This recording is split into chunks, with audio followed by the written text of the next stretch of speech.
Yeah, Thank you for joining us. Andrea and I are going to speak tonight about sophomores. So students who are, let's say, 2 years, 3 years out from finishing, 2 years out from finishing, depending on the way you look at it, second year of high school. Um, I'm based in London. I'm a college counselor here with our UK team. So I'll speak a little bit about like in the UK, what we would call year 11 students. That's the equivalent of sophomores. I'm trying to decode that a little bit and make sure that students on this side understand what the priorities are in preparing their US applications at that stage, which feels pretty early, but I think there's a lot of things we can think about. absolutely. And then Andrew, you're joining us here from our US team on the East Coast. Yes, So you can give us our expert insight for true sophomores in the US high school system. that's right. That's right. I'm excited to be here. This is going to be fun to talk about what second year of high school grade 10 students and families can do. Excellent. And I think there's a lot that you can do at this stage in the process, even though some of it is maybe not hyper specific to applying to Yes. university. It's kind of good practice anyway.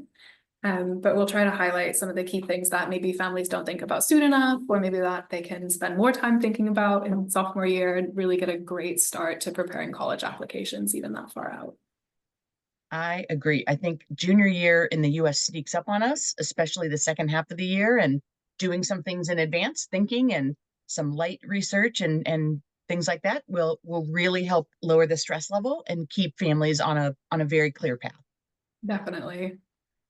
One of the things that we speak a lot about with our students who are in like their second year of high school in the UK is exams. So for students in year 11, students that are sophomores here, many of them are sitting GCSE exams at the end of this year, and that takes up a lot of time and attention, and rightfully so, because those exam results will go on college applications.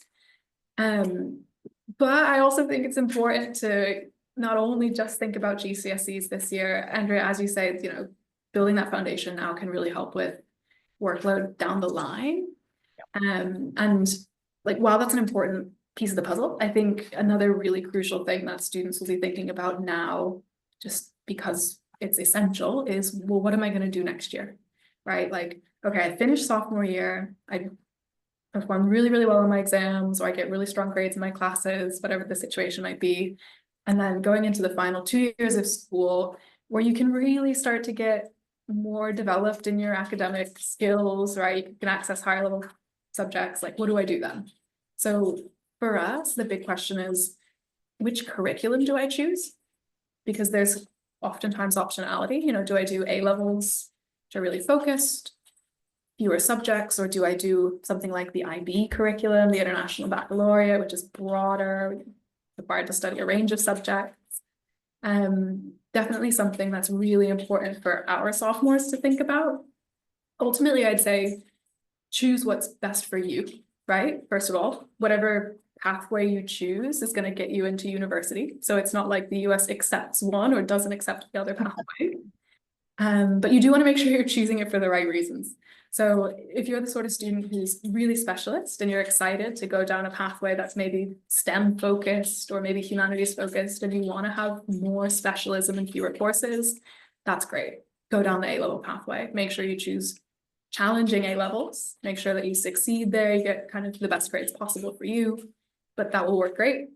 Equally, if you're the sort of student who still wants to explore, you like the idea of broader for longer, and oftentimes our US applicants do like that. Like, that's why they're looking at the US anyway for undergrad.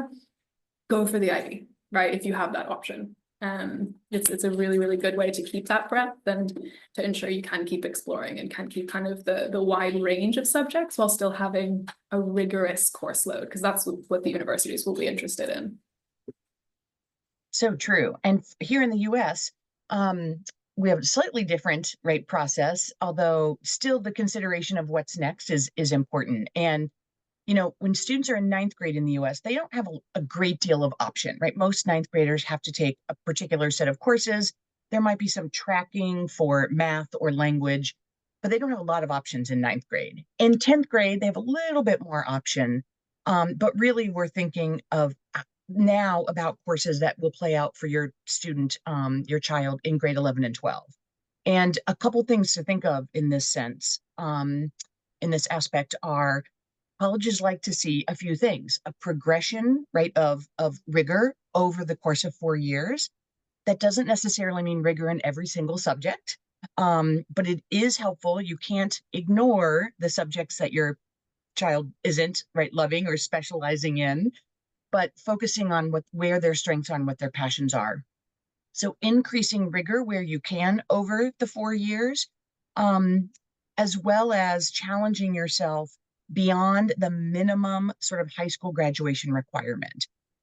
Most colleges are looking deeper than things like 2 or 3 years of a world language, right? Colleges like to see a third or even fourth level.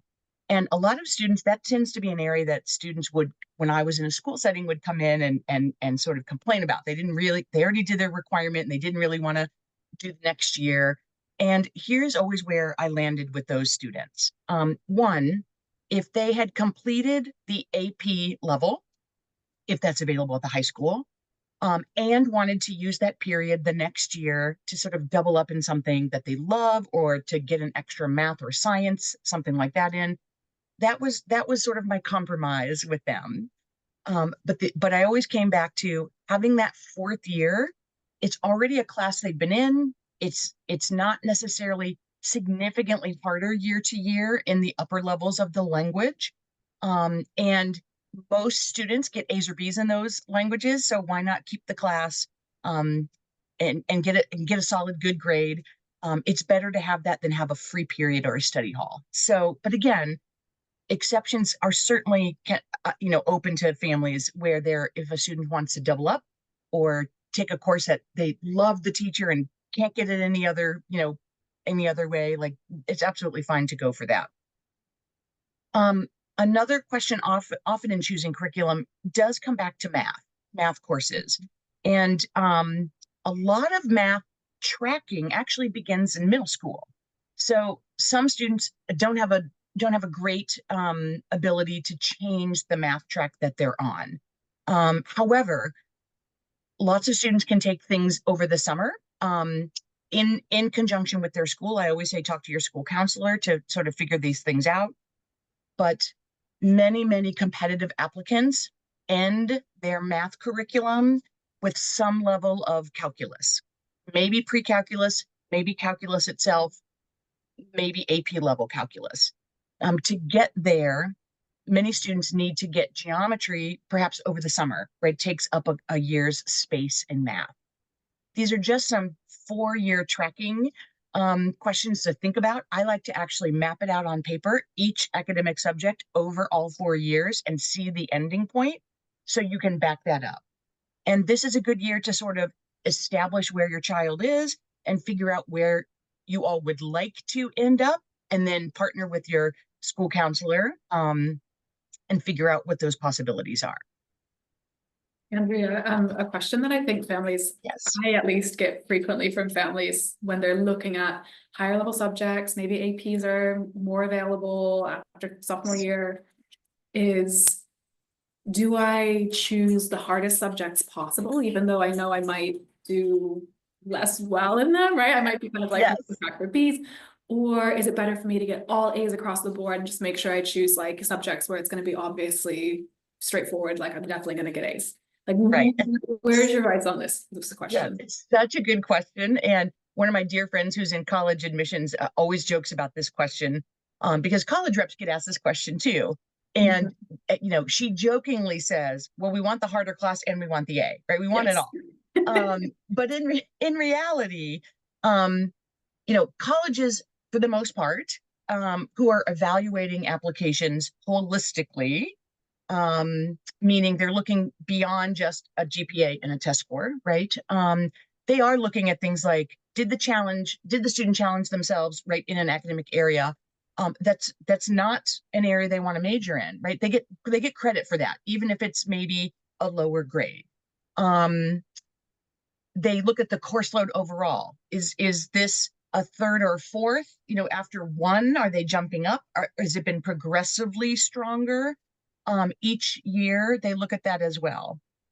The challenge is in this highly publicized, right, incredibly selective process, the risk of getting a bad grade is real, right? I think, and I think students feel that stress and pressure.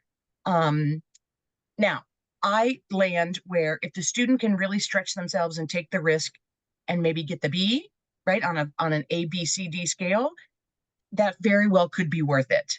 If they don't believe honestly, without some support, they can hit that A or B, it might not be in their best interest, right, to stretch if they're going to get a C. But there are, again, always situations where that might work, but that wouldn't be my own personal recommendation.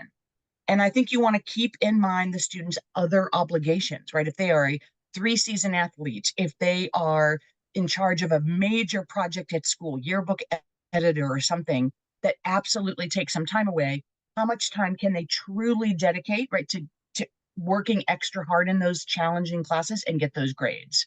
We want, my saying is, we want the most rigorous schedule possible within which the student can be the most successful.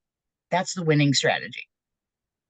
Absolutely, completely agree. Same advice for students in the UK curriculum, especially when it comes to choosing number of subjects. Yes. For A levels, do I do 3, 4, 5 A levels? Right. All of the same considerations are important in making that decision. Yep. Okay.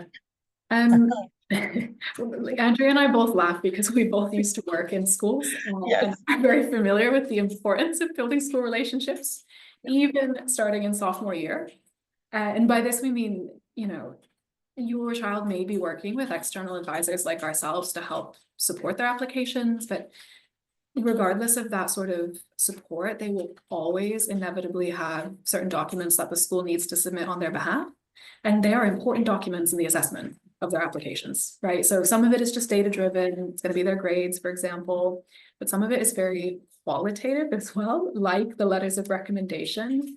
And those letters are written by real people who have real interactions with these students, who are seeing them hopefully somewhat frequently in their school environment. Building that relationship from an early stage, I think, and I've seen, kind of in my own experience, can be a really impactful way to feel that, well, first of all, confidence that your letters of recommendation are going to be positive, strong, they're going to include all of the things about yourself that you want the school to know about, you want your school recommenders to know about. It can also just increase the quality of them, right? Like if you've been kind of in touch and an easy student to work with and responsive and polite over time, that builds up a lot of goodwill with these teams. I think that's very valuable as well when it comes to eventually maybe in late junior year or early senior year, formally asking for letters of recommendation from the school. So it's never too early to have your first meeting with the school US University's counselor. I absolutely agree. And I think, depending on, in the US particularly, depending on the size of the school, whether it's public or private, meeting with the school counselor could be easier or harder to do. But it's always worth requesting a meeting at some point to get some initial sort of advice and insight. What I get asked a lot regarding letters of recommendation is, should I ask the teachers I get the best grades in? I'm a STEM student, should I only ask math and science? And the honest answer here really is, and what colleges say over and over and over, is ask the teachers who really know you the best, who can talk about you in the classroom. This is their job, right? To talk about you in the classroom. Are you a collaborator? Are you a good lab partner? Have you actually had a little bit of struggle and worked hard to overcome that struggle? Like, that's not a bad thing. That's not a bad experience. Do you engage in class discussion? Do you offer up questions? I find that if your school offers academic comments at certain grading periods throughout the year, review those, right? See what the teacher is saying about your child in the day-to-day life of the class, and those might be good people to ask. My recommendation, as Sam mentioned, usually students are asking junior year teachers. I usually tell students they should ask in the spring of junior year. The first recommendation is that they are from core academic subjects: maths, science, English, history, social science, languages. But perhaps you have a child who really shines in art and you would like an art teacher. I think that's fine. Absolutely. particularly if your child might be looking into some sort of art program at the college level. But if they aren't looking at specific art schools, they're going to be sitting in academic classes in college, and admissions offices want to know how those students work day to day in that environment. So leaning toward academic core teachers, I think is a good suggestion. Um, I also get asked, and I have worked with, Sam, I'm sure you have as well, more introverted students, right? They're not at the front of the class raising their hand for every question. They're not sort of wired that way.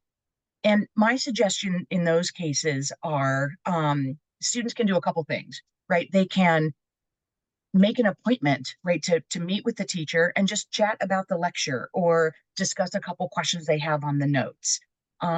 They can, within a lab partner setting or a small group setting, take some time to try and offer direction, try to take a little bit more of a leadership role in a much smaller setting. Even those small little pieces will shine to that faculty member, right? Teachers always know kids better than they think they know them, right? And I think just starting this year in 10th grade, practicing some of those skills so that throughout junior year or maybe even early senior year, they can really connect with the faculty member and ask for those teacher recommendations. Yeah. The other kind of consideration that I would encourage students applying from the UK to think about, or international schools more generally, is like in the US, it's standard pathway for the most part that students in high school apply to US universities. But that's not really the case here in Obama.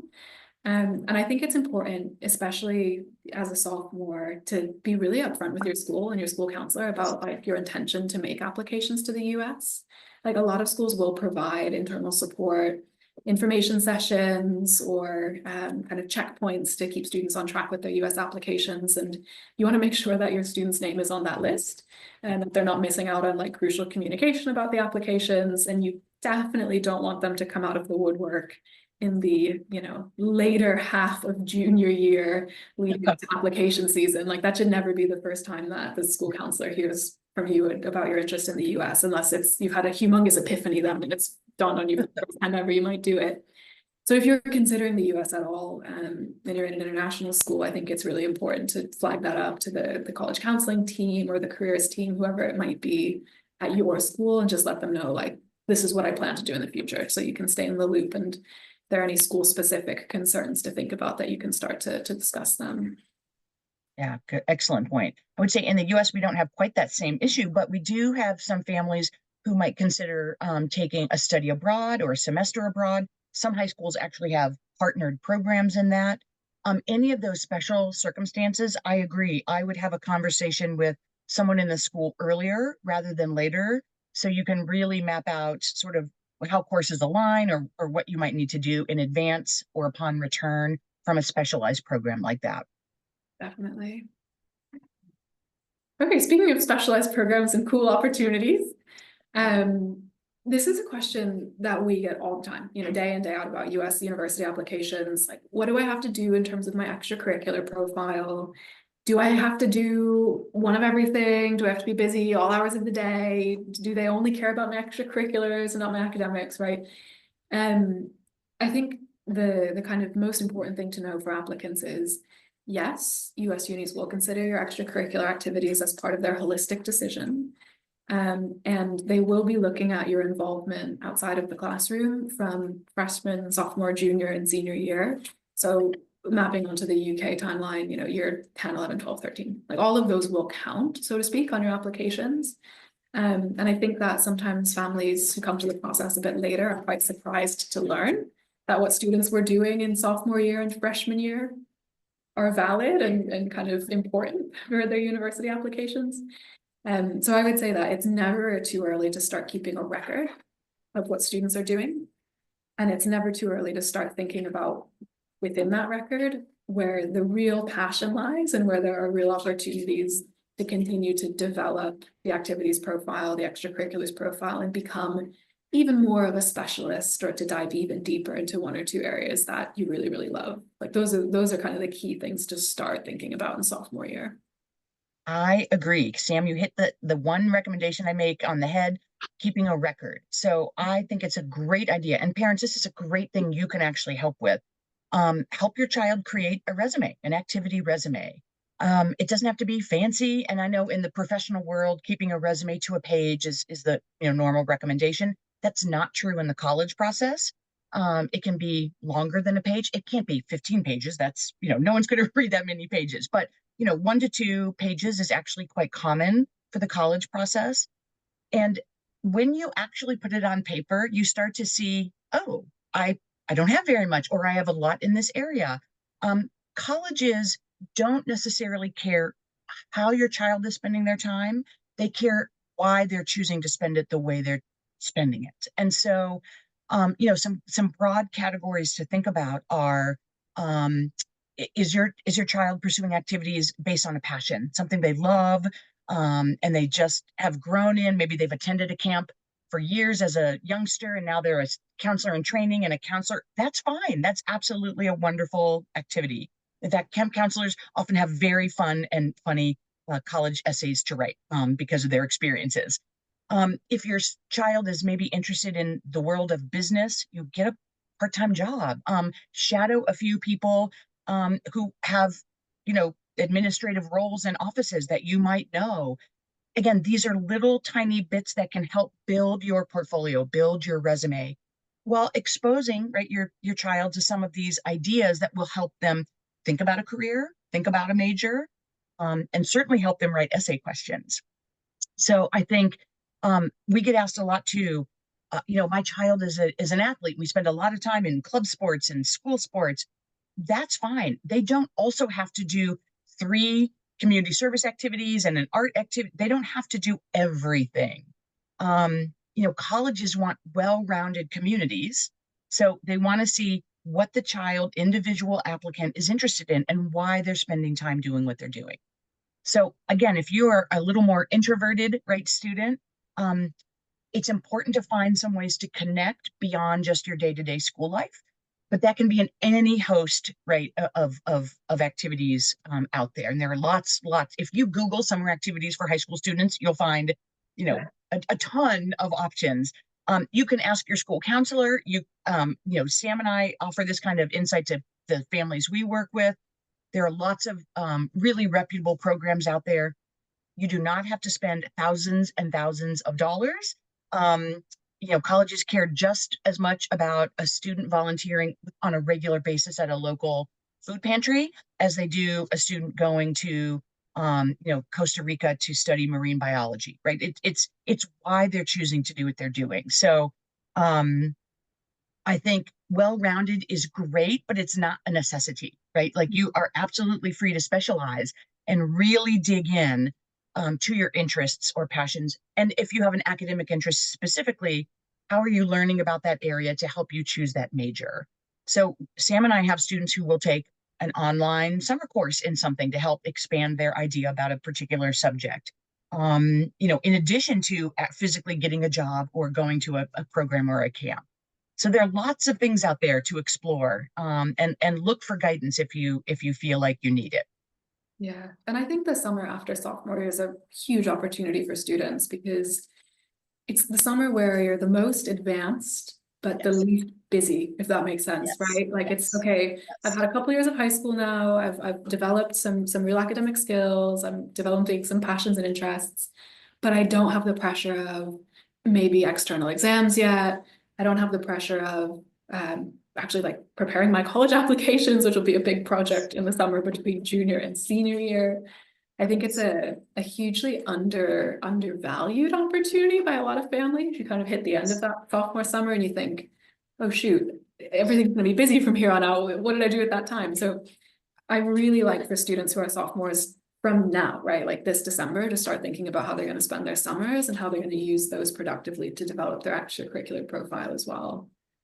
Absolutely. And I know we've got the bullet on sports recruiting. I mean, sports is great as an activity in itself, but if you are very high level, and Andrea, I'm always surprised at how high the level is these days. Yes. But if you're at a very high level pursuing the kind of recruiting process, it's also a really important year for sports recruits as a sophomore, because that process starts even earlier than the normal sort of, I'm applying to universities on academic merit alone sort of process. Right. So I would also say if you have a very talented athlete, and you suspect they may be going down the recruiting route, to start having some big conversations now about, all right, how do we support that and what does the pathway look like? Because it is a different timeline and a different pathway than students who aren't being recruited to play sport at university. Absolutely. It's accelerated. It actually, as Sam said, starts in 10th grade, and that could include testing, an SAT or an ACT. It would be helpful to have an athletic resume, so to speak, of club team, coaches' names, positions, some of those athletic conferences you've attended, or tournaments you've played in. Like, these are some specific things that your coach or club coach can certainly help you with, but also you may need to be in touch with your school advisor as well, because it moves the process up earlier for sure. Yeah, definitely. Especially the testing process, which is Yes. coincidentally everyone's favorite slide here. So when we say testing in the world of US unis, we generally mean standardized testing like the SAT or the ACT, although I realize that sophomores may be exposed to other types of testing that are also important for their college applications. For us over on this side of the pond, Andrea, it's GCSE exams, Yeah. your first set of public exams, and those will be considered as part of your college application, as part of your academic profile. So I don't ever want students to think, oh, GCSEs don't matter, it's my A-levels that matter. No, GCSEs do matter. Maybe they're not as important as your A-levels, but I would take them very seriously, for sure, as an international applicant. Maybe you can talk a bit about AP exams and PSAT. That's not so much our domain over here, generally.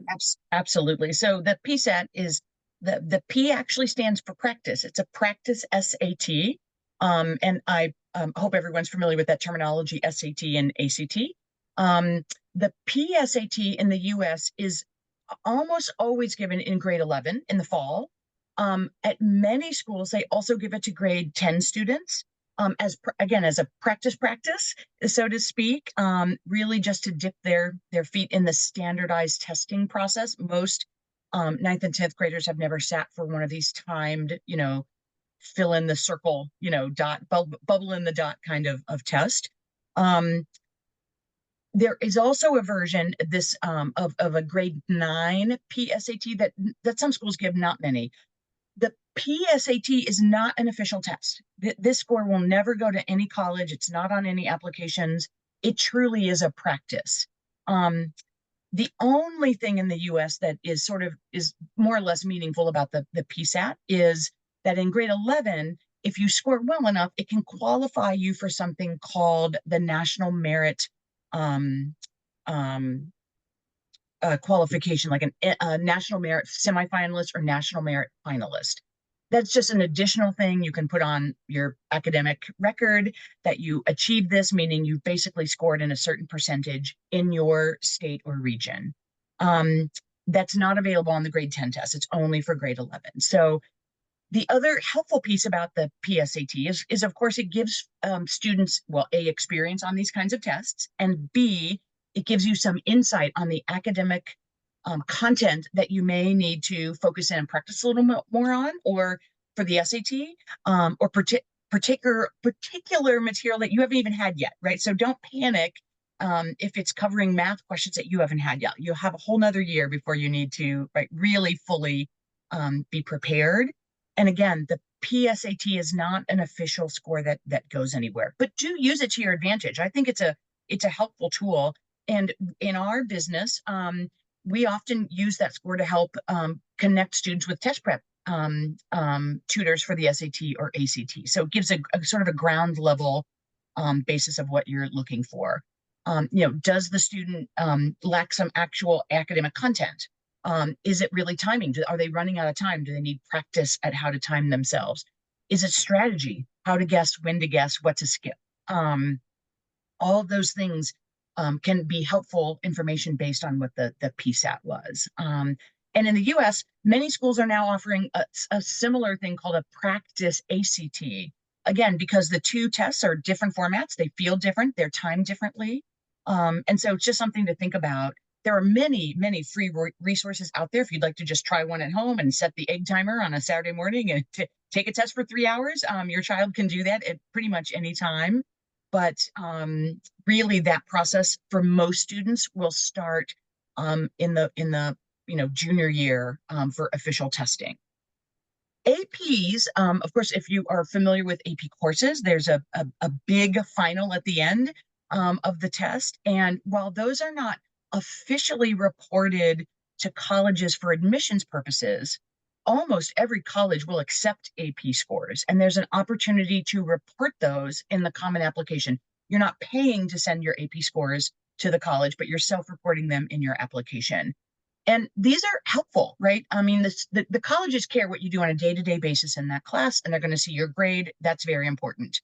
The score, which is on a scale of 1 to 5, generally we suggest submitting scores of 3, 4, or 5, because traditionally those might earn the student college credit or college placement based on those scores. That varies from college to college, but you get the idea.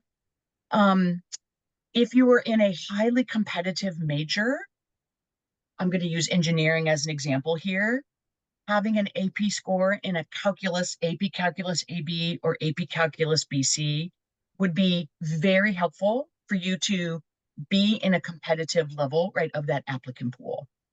Most students in the US applying to highly competitive engineering programs are going to have AP Calculus AB and BC and have scores of 4s or 5s. So it's something to think ahead about, right? Now that you're in grade 10 families, you can think ahead about what that academic trajectory is and what will your child need to help support them on AP exams. It's possible your child in 10th grade there are APs that are common in 10th grade.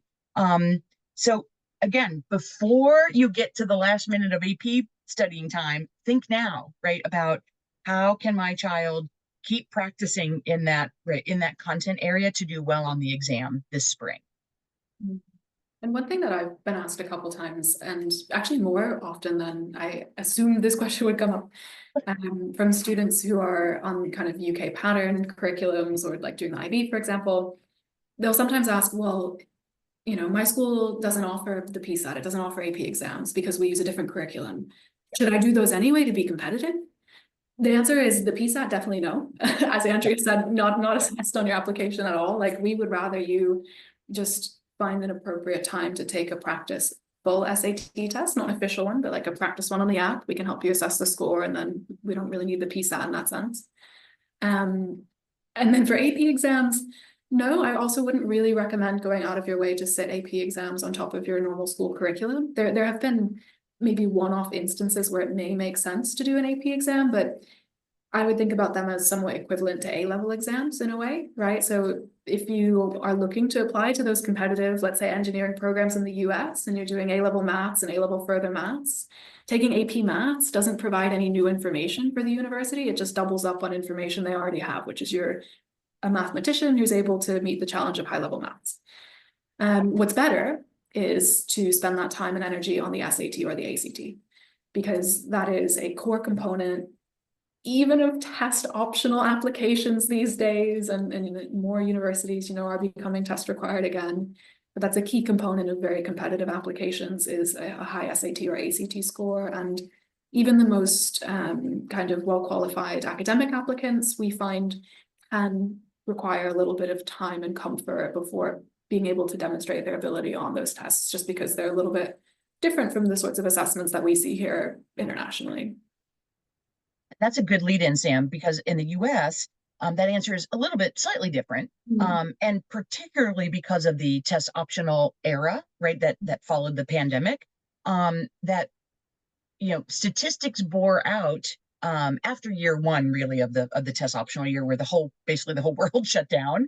But following that, when testing became a little more available, and certainly the last 2 years where testing's been fairly available everywhere, here, the data bears out that many schools still prefer test scores. And so having a test, if you can get a test, is absolutely worthy of investing in, you know, and securing a good test, if you can get it, is helpful. I mean, that's just my general advice in the US.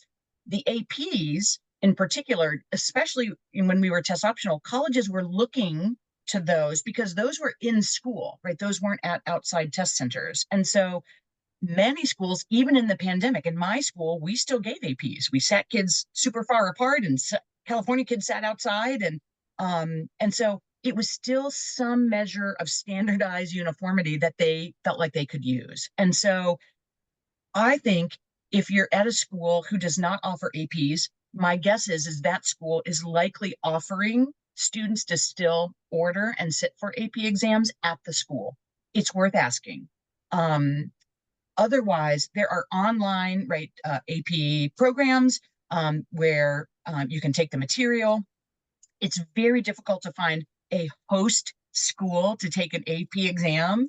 At least in the US, that's not an easy feat to find a school to allow you to come into their school and take a test. And we didn't even allow that at the school where I worked. And so, so I don't want you to spin your wheels unnecessarily, but if it's a possibility and it demonstrates, again, a strength or a particular academic major, it might be worth having that conversation with someone like Samurai or your school counselor. Yeah, that's really interesting, Andrea. I hadn't thought about that, but that makes perfect sense. Okay, maybe summer is a little bit more inspirational and motivational than test prep. That's right. That's right. I mean, I know we touched on summer a little bit when we were talking about the extracurricular activities. I would say for our students here in the UK, it's uncommon that I advise they start working on SAT or ACT until after their GCSEs are done and they are in the summer. So a very frequent or very common first task of our US applicants is start working on test prep, right? Finish GCSEs, finish sophomore year. All right, now I have a test prep mentor. I'm working towards my first exam. I think that's a very productive thing to do. And again, something that families in the process look back on and say, oh, I wish I'd utilized a little bit more time that summer for test prep because it is so available and there are many fewer competing priorities then. So I would say that that's always part of any healthy summer plan is a little bit of test prep. Doesn't have to be every single day, intensive hours a day, but chipping away at it a little bit, week by week can be very beneficial in the long run. I agree. And in the US, this is our recommendation is that the summer after 10th grade students, based on particularly your math class in 10th grade, like you may want to delay this a little bit, but the summer after 10th grade is absolutely when we recommend test prep beginning. And thinking ahead, mapping ahead, right, about which actual tests you'll take either in the fall, winter, or spring of junior year. And the reason we recommend this is because the summer after 11th grade, before 12th grade, is purely focused on writing college essays. There are many, many of them your children will have to write, working on applications, and of course, like doing some sort of final summer project right before they are applying to colleges in the early fall of senior year. So I don't know if many 10th grade families sort of understand the earliness of the early applications in senior year. The majority of students in our experience, in our world, are applying between October 15 and November 15 to the majority of their colleges. So that's not a lot of time when the school year starts right before they're applying. So getting the testing piece out of the way between summer of 10th grade and sort of spring of 11th grade is immensely helpful and will save you so much stress and heartache, because we have kids who are trying to balance test prep and application essays and visiting colleges and it creates a lot of unnecessary tears and stress. So if you can avoid that by planning ahead, we highly, highly recommend that. Yeah, that is definitely the most stressful pathway through, is having test prep run into the summer before senior year and or senior year. Yes. Better avoid it if possible. Absolutely. I would say, there are a couple other productive things that students can do with the summer. And again, it's really important for some of these to start thinking about them now, even though summer feels, in these like dark, cold months, feels ages away. If they are interested in on-campus pre-college summer programs, which I think can be good opportunities for many students, especially some of our international students who may not have ever spent an extended amount of time at a US campus before. Now is the time to research and even start applying for these programs. That's what I'm working on, Andrea, right now with a lot of my sophomores Yep. that I'm counseling. Yep. The deadlines are somewhat rolling for these programs, but many of them fill up quite quickly. So I'd always recommend getting a jump on that now, but you don't have to do that over the summer. There's many other kind of productive things. I know we talked about maybe a job, maybe some volunteering, but even catching up on academic work. Like if you know that there's a class that your student struggled in sophomore year and they need to take a more advanced version senior year, they want to continue with it, that can be another really good opportunity to just catch up with some academic mentoring and just ensure that there are any gaps filled in the curriculum going into junior year and feeling really confident starting that year as well. I think that's crucial is hopping into junior year or, here, year 12, feeling like, okay, I can tackle this, right? Like this is going to be a new challenge, but I've got the skills I need to succeed. Yeah, I agree. I think if your child is in that situation, right, like having just some consistent support, right, over the summer leading into grade 11, is a really good use of time and resources because as we know, grade 11 are the last full year of grades, right, that are going to these colleges for early applications. Most US students don't have any grades at all officially before they're applying on November 1. And so colleges look really closely at grades 9, 10, and 11 in that progression. So anything you can do to help ensure grade 11 is the strongest it can be, I think is, again, a worthwhile investment of time and resources. And Sam's right. If you're applying to some of these college-based, campus-based summer programs, they're fun and wonderful, and kids have amazing experiences. And the applications typically come out in sort of January, February. But many are rolling and some are already full. A couple opened in December and certain like available weeks are already closed. And so thinking ahead about your family's plans for next summer, I know it might feel like a lifetime away, but thinking ahead about that now in these, grab some hot chocolate and your, comfy jammy pants and look at your family calendar and figure out what might work. And the applications are typically straightforward, but they may require a transcript from your school. They might require a recommendation letter. They almost always require some sort of essay statement from the student. And so this is something they could be working on over the winter break, right? So look at a couple applications and see what's required. So again, you can plan ahead. If you leave with nothing else, I think that's one of the key things is do as much planning ahead as you can. It just keeps things smoother and calmer. Yeah. And the summer plans will be kind of different for every student as well. I think Yes. some students will be ready to start test prep, some won't, some will be ready to go spend a couple weeks away from home on campus, some won't, right? They might have different academic goals. So this is something that, we really love to help students with, is to explore like what would a really fulfilling, productive summer look like. And it's definitely a conversation we're happy to have with, any families who want to kind of follow up with us. And I know sometimes it is surprising in December to think, oh my gosh, I should be thinking about summer. So please do feel free to reach out if this is a concern you have and want to kind of just have an introductory conversation. We're very happy to talk that through. Absolutely. Well, Andrea, I actually don't have a follow-on slide. This is our final slide for Sophomores today. Okay. I will just minimize my screen for a moment just to see if there is anyone who submitted questions or who wants to ask questions. I suspect not. But just in case. Just in case. No, it looks like we are excellent. Questionless. Excellent. But yeah, and it's really, really useful, I think, to talk through this now and to get a jump on US applications, even in this stage. As I said, if anyone's interested in kind of getting in touch for a follow-on conversation, I'm S Harris, HARRIS at esmprep.com. And I am A Satariano. I'll spell that for you. SATARIANO at esmprep.com. We're both on the website as well, so you can find us. And as Sam said, we'd be happy to answer, some questions for you. Again, I'm a mom of a high school junior, so I'm in this process intimately. And what I can tell you again is thinking ahead, choosing a couple pathways and knowing nothing was set in stone, right? Something will happen and the plan will go shift directions, and that's okay. I will tell you, you might feel behind. There's pressure, right? Somebody in the line next to you getting coffee is talking about 15 things their child's doing and your child has done nothing. It's okay.